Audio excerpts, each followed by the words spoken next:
Hello friends, एक बार फिर आपका स्वागत है हमारे यूट्यूब चैनल ऐसे स्टडी पॉइंट पर।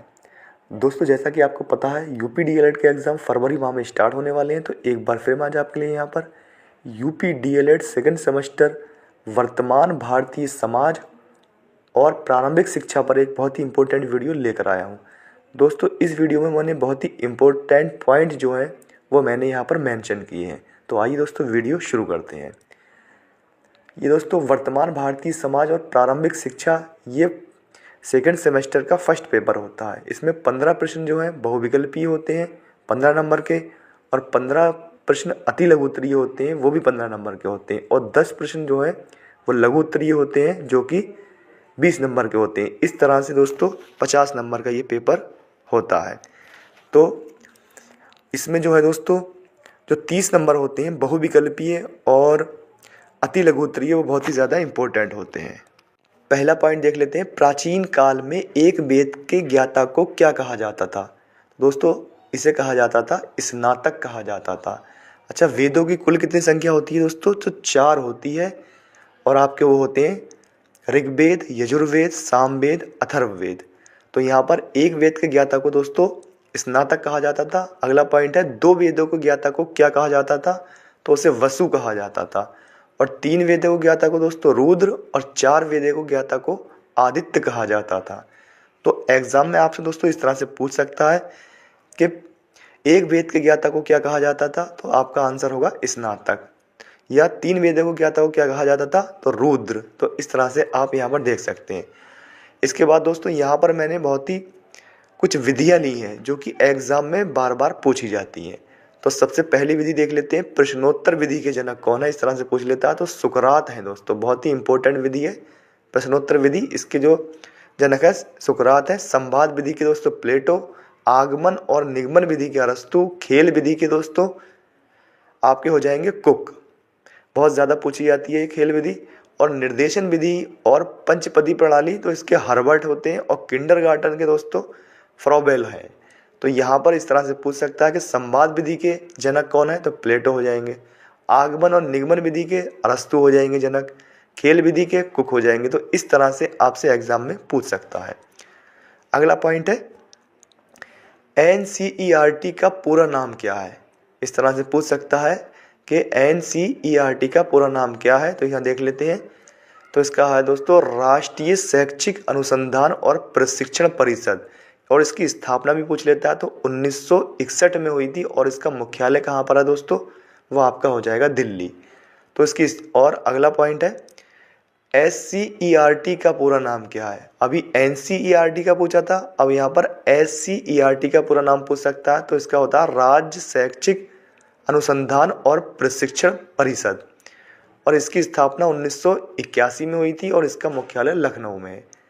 तो दोस्तों इस तरह से पूछ सकता है कि एनसीईआरटी का स्थापना कहाँ कब हुई थी, या उसका मुख्यालय कहाँ पर है, या एससीईआरटी की स्थापना कब हुई थी उसका मुख्यालय पूछ सकता है, या इसका पूरा नाम भी आपसे पूछ सकता है। अगला पॉइंट है बीआरसी का पूरा नाम क्या होता है? तो ब्लॉक संसाधन केंद्र हो जाता है। आगे कुछ पॉइंट और देख लेते हैं। यहाँ पर कुछ संस्थान और विभाग हैं, यानी कौन सा संस्थान और विभाग किस जगह पर स्थित है, ये प्रश्न जरूर पूछता है दोस्तों। तो यहाँ देख लेते हैं, इलाहाबाद के देख लेते हैं, यहाँ पर लखनऊ और वाराणसी के। तो राज्य विज्ञान शिक्षा संस्थान है, आंग्ल भाषा शिक्षण संस्थान, और मनोविज्ञान और निर्देशन विभाग, राज्य शिक्षा संस्थान। तो ये दोस्तों कहाँ पर है? ये चारों ये इलाहाबाद में है। और इसके अलावा दोस्तों राज्य शैक्षिक संस्थान, तकनीकी संस्थान और राज्य परियोजना कार्यालय ये लखनऊ में है। और राज्य हिंदी संस्थान कहाँ पर है? वाराणसी में। ये बहुत ज़्यादा पूछा जाता है दोस्तों। मैं इसकी एक ट्रिक आपको बताने जा रहा हूँ जिससे कि आप इसे आसानी से याद कर सकते हैं। तो दोस्तों इसकी ट्रिक ये है, आपको क्या करना है, आप लखनऊ और वाराणसी के जो भी संस्थान है तीनों, आप उसे याद कर सकते हैं। और अगर पेपर में आए तो आप लिख देंगे कि ये लखनऊ का है, ये वाराणसी का है। और अगर वाराणसी और लखनऊ का नहीं आया दोस्तों तो आप वो कहाँ का आएगा? वो इलाहाबाद का ही होगा। क्योंकि और वाराणसी के तीनों जो संस्थान हैं और कार्यालय हैं आप इसे याद कर सकते हैं। अगला पॉइंट यहाँ पर देख लेते हैं। एनसीईआरटी ने कितने मूल्यों को स्वीकार किया है? तो 83 मूल्यों को एनसीईआरटी ने स्वीकार किया है। आपका ऑप्शन हो जाएगा। अगला प्रश्न है, निशुल्क एवं अनिवार्य बाल शिक्षा का अधिकार अधिनियम पारित हुआ तो 4 अगस्त 2009 को ये पारित हुआ था। अगला पॉइंट यहाँ पर देख लेते हैं, पर्यावरण संरक्षण अधिनियम कब पारित किया गया, तो 1986 ईस्वी में पारित किया गया था दोस्तों। अगला प्रश्न यहाँ से देख लेते हैं, क्या है, कलकत्ता मदरसा कहाँ कब शुरू हुआ, तो ये 1781 में शुरू हुआ था। कलकत्ता मदरसा 1781 में। बनारस संस्कृत कॉलेज शुरू हुआ आपका हुआ था दोस्तों 1791 में हुआ था। अगला पॉइंट देख लेते हैं, बिस्मिल्लाह संस्कार दोस्तों कब मनाया जाता है, कितने वर्ष पे, तो 4 वर्ष 4 माह 4 दिन का हो जाने पर बिस्मिल्लाह संस्कार मनाया जाता था।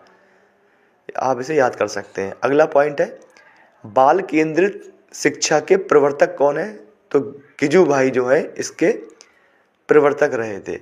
शिक्षा की प्रथम पाठशाला तो परिवार होती है दोस्तों, और कोठारी आयोग का गठन 1964 में हुआ था, और विश्व जल दिवस 22 मार्च में मनाया जाता है। वैदिक शिक्षा का प्रमुख संस्कार क्या है, तो उपनयन संस्कार है। अगला पॉइंट है, स्वस्थ शरीर में ही स्वस्थ मस्तिष्क का विकास होता है, ये किसने कहा था दोस्तों, तो ये अरस्तु ने कहा था। बहुत ही इंपॉर्टेंट कथन है इनका, जो पेपर में हर बार पूछा जाता है। अगला प्रश्न है,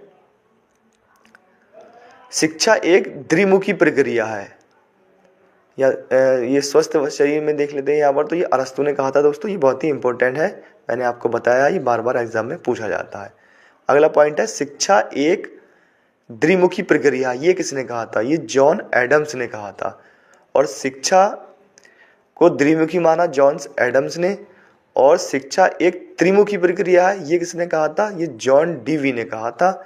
यानी इन्होंने त्रिमुखी माना है और जॉन एडम्स ने द्विमुखी माना है। अगला पॉइंट देख लेते हैं, समाज विहीन व्यक्ति कोरी कल्पना है, ये किसने की परिभाषा है, तो ये रेमंड की परिभाषा है दोस्तों। अगला है, शिक्षा हमारा जन्मसिद्ध अधिकार है, पेस्टोलॉजी द्वारा कहा गया था। ये घर शिक्षा का सर्वोत्तम स्थान है और बालक का प्रथम विद्यालय है, पेस्टोलॉजी ने ये भी कहा था। शिक्षा सामाजिक संबंधों का जाल है, मैकाइवर ने कहा था। ये विद्यालय समाज का लघु रूप है, जॉन डीवी ने कहा था। ये मनुष्य की अंतर्निहित पूर्णता को अभिव्यक्त करना ही शिक्षा है, ये स्वामी विवेकानंद ने कहा था। आइए दोस्तों, यहाँ पर कुछ प्रमुख पुस्तकें देख लेते हैं जो कि एग्जाम में 1 से 2 जरूर पूछी जाती हैं। तो यहाँ से कुछ प्रमुख पुस्तकें देख लेते हैं। डेमोक्रेसी एंड एजुकेशन, ये पुस्तक किसने लिखी है दोस्तों, ये जॉन डीवी ने लिखी थी। अगली है शिक्षा व आर्थिक मूल, तो प्रोफेसर बागले द्वारा, और एमिल जो है रूसो द्वारा लिखी गई है दोस्तों। और गीतांजलि जो है वो रविंद्रनाथ टैगोर द्वारा लिखी गई है, आप इसे देख सकते हैं।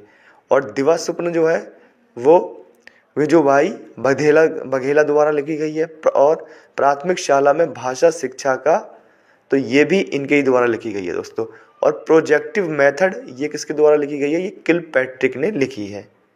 तो इस तरह से यहाँ पर दोस्तों जो भी इम्पोर्टेंट पॉइंट थे वो मैंने यहाँ पर आपको यहाँ पर मेंशन कर दिए हैं। आप इसे अच्छी तरह से याद कर सकते हैं, जिससे कि आप अपना स्कोर इस पेपर में अधिक से अधिक दे सकें। दोस्तों वीडियो पसंद आई हो तो लाइक करें और चैनल को सब्सक्राइब करें।